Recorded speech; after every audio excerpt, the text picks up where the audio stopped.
Hello, I am Aswathy and welcome back to my channel. അപ്പം ഇന്നത്തെ video എന്താണെന്ന് വെച്ചാൽ എൻ്റെ ഒരു സബ്സ്ക്രൈബർ കമൻറ്റ് ചെയ്തിട്ടുണ്ടായിരുന്നു darkness, bad odour and irritation of private പാർട്സിൻ്റെ ഒരു വീഡിയോ ചെയ്യാൻ വേണ്ടിയിട്ട്. അപ്പം ഇന്നത്തെ വീഡിയോ പേഴ്സണൽ ഹൈജീനെ പറ്റിയിട്ടാണ് കേട്ടോ. അപ്പം ഇന്ത്യൻസിന് പൊതുവേ കണ്ടുവരുന്നതാണ് അവരുടെ പ്രൈവറ്റ് പാർട്സിൽ കുറച്ച് നല്ല രീതിയിൽ ഡാർക്ക്നെസ് ഉണ്ടാകുന്നത്. അത് വളരെ നോർമൽ ആയിട്ടുള്ളൊരു കാര്യമാണ് കേട്ടോ. നമ്മുടെ സ്കിന്നിൽ സർട്ടൻ സെൽസ് ഉണ്ട്, അതിൽ പറയുന്ന പേരാണ് മെലാനോസൈറ്റ്സ്. മെലാനോസൈറ്റ്സ് ആണ് മെലാനിൻ പ്രൊഡ്യൂസ് ചെയ്യുന്നത്. ഈ മെലാനിൻ കണ്ടന്റ് കൂടുന്നതിനനുസരിച്ചാണ് നമ്മളെ സ്കിൻ ടോണിൽ ചേഞ്ചസ് ഉണ്ടാകുന്നത്. അപ്പോൾ മെലാനിൻ കൂടുമ്പം ഡാർക്കർ സ്കിൻ ടോണും മെലാനിൻ കുറയുമ്പം ലൈറ്റർ സ്കിൻ ടോണും ആയിരിക്കും ഉണ്ടാവുക. അപ്പം നമ്മുടെ ബോഡി ഹോർമോൺസിൽ വരുന്ന മാറ്റം കൊണ്ടാണ് നമ്മുടെ ജെനിറ്റൽ ഏരിയയിൽ ഡാർക്ക്നെസ് കണ്ടുവരാറുള്ളത് കേട്ടോ. ഇപ്പോൾ ജനറലായിട്ട് പറയുകയാണെങ്കിൽ നമ്മളെ പ്യൂബർട്ടി ടൈമിലും പിന്നെ പ്രഗ്നൻസി ടൈം പിന്നെ നമ്മൾ ഗ്രാജ്വലി ഏജ് ആവുന്ന ടൈമിലും ഈ ഹോർമോൺസിൽ വരുന്ന മാറ്റം കാരണം നമുക്ക് ഈ ഡാർക്ക്നെസ് കൂടി വരാനുള്ള ചാൻസസ് ആണുള്ളത്. ഇപ്പോൾ ഈ ഡാർക്ക്നെസ് എന്ന് പറയുമ്പോൾ മെയിൻലി ഹൈപ്പർ പിഗ്മെൻറ്റേഷൻ ആണ് കേട്ടോ ആ ഏരിയയിൽ വരിക. അപ്പം വേറെയും കുറേ റീസൺസ് കാരണം അവിടെ ഡാർക്ക്നെസ് നിങ്ങൾക്ക് കാണാൻ വേണ്ടി പറ്റും. അതായത് നമ്മൾ ഷേവ് ചെയ്യുന്ന സമയത്ത് പ്രൈവറ്റ് പാർട്സിലെല്ലാം ഷേവ് ചെയ്യുന്ന സമയത്ത് നിങ്ങൾക്ക് ഇതേപോലെ ഡാർക്ക്നെസ് വരാനുള്ള ചാൻസസ് ഉണ്ട്. കണ്ടിന്യൂസ് ഫ്രിക്ഷൻ കാരണം ഇതേപോലെ ഡാർക്ക്നെസ് വരും കേട്ടോ. അതായത് നമ്മളിപ്പോൾ ഭയങ്കര ടൈറ്റ് ആയിട്ടുള്ള ജീൻസോ അല്ലെങ്കിൽ ചില പാൻറ്റീസോ അല്ലെങ്കിൽ പീരിയഡ്സിൻ്റെ ടൈമിൽ പാഡെല്ലാം വെക്കുന്ന സമയത്ത് അങ്ങനത്തെ ടൈമിൽ അവിടെ ഇങ്ങനെ ഉറഞ്ഞിട്ട് കണ്ടിന്യൂസ് ഫ്രിക്ഷൻ കാരണം അവിടുത്തെ സ്കിന്ന് പൊളിയാനും മുറിയാനും ഒക്കെ ഉള്ള ചാൻസ് ഉണ്ട്. ആ സമയത്ത് അത് ഉണങ്ങി വരുന്ന സമയത്ത് നമുക്ക് ഹൈപ്പർ പിഗ്മെൻറ്റേഷൻ ഓട്ടോമാറ്റിക്കലി ആ ഒരു ഏരിയയിൽ ഉണ്ടായിരിക്കും. പിന്നെ ഏജിങ് ഒരു ബിഗ് ഫാക്ടറാണ് കേട്ടോ. നമ്മൾ ഏജ് ചെയ്യുന്നതിനനുസരിച്ച് അവിടെ ഡാർക്ക്നെസ് കൂടി വരാനുള്ള ചാൻസ് ആണുള്ളത്. പിന്നെ നിങ്ങളെ ജെനിറ്റൽ ഏരിയയിലെല്ലാം പെട്ടെന്നൊരു കളർ ചേഞ്ച്, ഡാർക്ക്നെസ് പെട്ടെന്ന് കൂടി വരികയാണ്, അങ്ങനെ എന്തെങ്കിലും ചേഞ്ച് നിങ്ങൾക്ക് കാണുകയാണെങ്കിൽ ഒരു ഡോക്ടറെ എന്തായാലും കൺസൾട്ട് ചെയ്യാം. കാരണം ചിലപ്പം ഇൻഫെക്ഷനോ അല്ലെങ്കിൽ നിങ്ങൾക്ക് എന്തെങ്കിലും റാഷസോ കാര്യങ്ങളോ ഉണ്ടായിട്ടുള്ള ഒരു റിയാക്ഷനോ കാര്യങ്ങളൊക്കെ ആയിരിക്കും അങ്ങനെ വരാനുള്ള ചാൻസ്. ആ ടൈമിൽ നിങ്ങൾ എന്തായാലും ഒരു ഡോക്ടറെ കൺസൾട്ടേഷൻ എടുക്കുക. അല്ലാതെയുള്ള ഡാർക്ക്നെസ് വളരെ നോർമലാണ്, അതിൽ അധികം പേടിക്കോ കാര്യമോ ഒന്നും വേണ്ട. പിന്നെ നമുക്ക് ഒരുപാട് ആൾക്കാർക്കുള്ള ഇഷ്യൂ ആണ് ബോഡി ഓർഡർ എന്ന് പറയുന്നത്. പ്രത്യേകിച്ച് നമ്മളെ ജെനിറ്റൽ ഏരിയയിൽ വരുന്ന ഒരു ബാഡ് സ്മെല്ല്.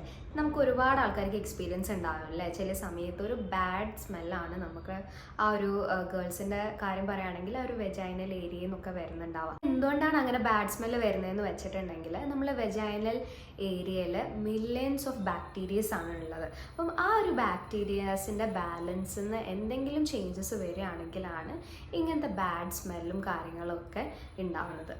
പല ടൈപ്പിലുള്ള സ്മെല്ല് നമ്മളെ വെജൈനൽ ഏരിയയിൽ പ്രൊഡ്യൂസ് ആകും കേട്ടോ. അത് ചിലപ്പം കുഴപ്പമൊന്നും ഇല്ലാത്തൊരു സ്മെല്ലായിരിക്കും, ചില സമയത്ത് നല്ല രീതിയിലുള്ളൊരു ബാഡ് സ്മെല്ലായിരിക്കും കേട്ടോ. അപ്പം അതിന് വേണ്ടിയിട്ട് നമ്മൾ എന്താ ചെയ്യേണ്ടതെന്ന് വെച്ചാൽ എപ്പോഴും നമ്മളെ വെജൈനൽ ഏരിയ നല്ല രീതിയിൽ ക്ലീൻ ആക്കി വെക്കുക. എല്ലാ പ്രൈവറ്റ് പാർട്സും എപ്പോഴും നമ്മൾ ക്ലീൻ ആക്കി വെക്കണം കേട്ടോ. ചില ആൾക്കാർ നല്ല രീതിയിലൊക്കെ സ്വെറ്റ് ചെയ്യില്ലേ, അപ്പോൾ ആ സ്വെറ്റ് ചെയ്യുന്ന സമയത്ത് എപ്പോഴും ബോഡി നല്ല രീതിയിൽ ക്ലീൻ ആക്കി കൊണ്ടുനടക്കാൻ നോക്കുക. അല്ലെങ്കിൽ ഇങ്ങനെ സ്വെറ്റൊക്കെ അക്യുമുലേറ്റ് ചെയ്തിട്ട് അവിടെ ബാഡ് ഓഡർ പ്രൊഡ്യൂസ് ചെയ്യാൻ ചാൻസ് ഉണ്ട്. ബോഡി ഹൈജീൻ എന്ന് പറയുന്നത് ഭയങ്കര ഒരു ഇമ്പോർട്ടൻ്റ് ആയിട്ടുള്ള ഒരു കാര്യമാണ്. ബോഡി ഹൈജീനിൽ എന്തെങ്കിലുമൊക്കെ നമ്മൾ വിട്ടുവീഴ്ചയൊക്കെ ചെയ്യുന്ന സമയത്ത് നമുക്ക് ഈ ഇൻഫെക്ഷനും കാര്യങ്ങളൊക്കെ വരാനുള്ള ചാൻസസ് കൂടുതലാണ്. എപ്പോഴും വെജൈനൽ ഏരിയ ഡ്രൈ ആയിട്ട് സൂക്ഷിക്കുക കേട്ടോ. അപ്പോൾ നമ്മൾ വാഷ്റൂമിലെല്ലാം പോയി കഴിഞ്ഞിട്ടുണ്ടെങ്കിൽ ടിഷ്യൂ യൂസ് ചെയ്തിട്ട് അവിടെ നല്ല രീതിയിൽ ഡ്രൈ ആക്കി വെക്കുക. എല്ലാ ദിവസവും നിങ്ങൾ പാൻറ്റീസ് അണ്ടർവെയർ മസ്റ്റായിട്ടും എന്തായാലും മാറ്റുക കേട്ടോ. ഡ്രൈ ആയിട്ടുള്ള പാൻറ്റീസ് എപ്പോഴും നിങ്ങൾ വെയർ ചെയ്യുക. വെറ്റ് ആയിട്ടുള്ളതാണെങ്കിൽ ഇതേപോലെ അവിടെ നിങ്ങൾക്ക് കുറച്ച് കഴിഞ്ഞാൽ ഇച്ചിനെസ്സും കാര്യങ്ങളൊക്കെ വരാനുള്ള ചാൻസസ് വളരെ കൂടുതലാണ്. എപ്പോഴും നിങ്ങൾ പാൻറ്റീസും കാര്യങ്ങളൊക്കെ ആ ഒരു ഏരിയ ഡ്രൈ ആയിട്ട് സൂക്ഷിക്കുക. അപ്പോൾ നമ്മുടെ ഈ വെജൈനൽ ഓർഡർ സ്മെല്ല് കൺട്രോൾ ചെയ്യാൻ വേണ്ടിയിട്ട് നമ്മൾ നല്ലൊരു ഹൈജീൻ ഫോളോ ചെയ്യുക. പിന്നെ നിങ്ങൾ ലൈറ്റ് ആയിട്ടുള്ള ബ്രീത്തബിൾ ആയിട്ടുള്ള ഇന്നർ വെയർസ് യൂസ് ചെയ്യുക കേട്ടോ. അതുകൂടാതെ നല്ല രീതിയിൽ വെള്ളം കുടിക്കുക കേട്ടോ. അപ്പം ഇങ്ങനത്തെ കാര്യങ്ങളൊക്കെ കുറച്ച് ശ്രദ്ധിച്ചിട്ട് നല്ല രീതിയിൽ ഹൈജീൻ മെയിൻറ്റെയിൻ ചെയ്യുകയാണെങ്കിൽ നിങ്ങൾക്ക് ഒരു പരിധി വരെ ആ ഒരു ബാഡ് സ്മെല്ല് നിങ്ങൾക്ക് കൺട്രോൾ ചെയ്യാൻ വേണ്ടി പറ്റും കേട്ടോ. ഇനി അതല്ലാതെ നിങ്ങൾക്ക് വെജൈനൽ ഏരിയയിൽ ഒരു ഇറിറ്റേഷനോ അല്ലെങ്കിൽ ഭയങ്കര സഹിക്കാൻ പറ്റാത്ത ഒരു ബാഡ് ഓർഡറോ കാര്യങ്ങളൊക്കെ ആണെങ്കിൽ അത് ഇപ്പം എന്തെങ്കിലും ഇൻഫെക്ഷൻ കൊണ്ടായിരിക്കാം, ഈസ്റ്റ് ഇൻഫെക്ഷൻ കാര്യങ്ങളൊക്കെ കൊണ്ടായിരിക്കാം. അപ്പം അങ്ങനെ സഹിക്കാൻ പറ്റാത്ത എന്തെങ്കിലുമൊക്കെ സ്മെല്ലോ കാര്യങ്ങളോ ഇറിറ്റേഷനോ ഇച്ചിനെസ്സോ കാര്യങ്ങളോ ഉണ്ടെങ്കിൽ നിങ്ങൾ എന്തായാലും ഒരു ഡോക്ടറെ കൺസൾട്ട് ചെയ്യാം. പിന്നെ നിങ്ങൾ വാക്സിങ്ങോ ഷേവിങ്ങോ ചെയ്യുകയാണെങ്കിൽ സ്വാഭാവികമായും അവിടെ ഒരു ഇറിറ്റേഷൻ, ആ ഒരു ഹെയർ പിന്നെയും ഗ്രോ ചെയ്യുന്ന സമയത്ത് നമുക്ക് ഒരു ഇറിറ്റേഷൻ വരാറുള്ളത് സ്വാഭാവികമാണ്.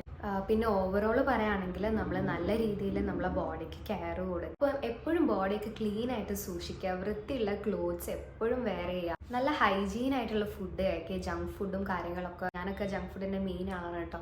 അപ്പം അങ്ങനെയുള്ളവരൊക്കെ അത് കഴിയുന്ന രീതിയിൽ കുറച്ചിട്ട് ബാക്കി വെജിറ്റബിൾസും കാര്യങ്ങളും പ്രോട്ടീനും അയണൊക്കെ ഇൻക്ലൂഡ് ആയിട്ടുള്ള ഫുഡ് കഴിക്കാൻ നോക്കുക. അപ്പം മറക്കണ്ട, നല്ല രീതിയിൽ വെള്ളം കുടിക്കുക. നമ്മളെ പ്രൈവറ്റ് പാർട്സ് ഒക്കെ എപ്പോഴും ഡ്രൈ ആയിട്ട് സൂക്ഷിക്കാം. എന്തെങ്കിലും തരം ഡൗട്ട്സ് ഉണ്ടെങ്കിൽ കമൻറ്റ് ബോക്സിൽ അറിയിക്കുക. അപ്പോൾ അത്രയേ ഉള്ളൂ. അപ്പം ഈ ഒരു വീഡിയോ ഇഷ്ടമായിട്ടുണ്ടെങ്കിൽ എന്തായാലും ലൈക്ക് ചെയ്യുക, സബ്സ്ക്രൈബ് ചെയ്യാൻ മറക്കണ്ട കേട്ടോ. അപ്പം അടുത്ത വീഡിയോയിൽ കാണാം. ബൈ.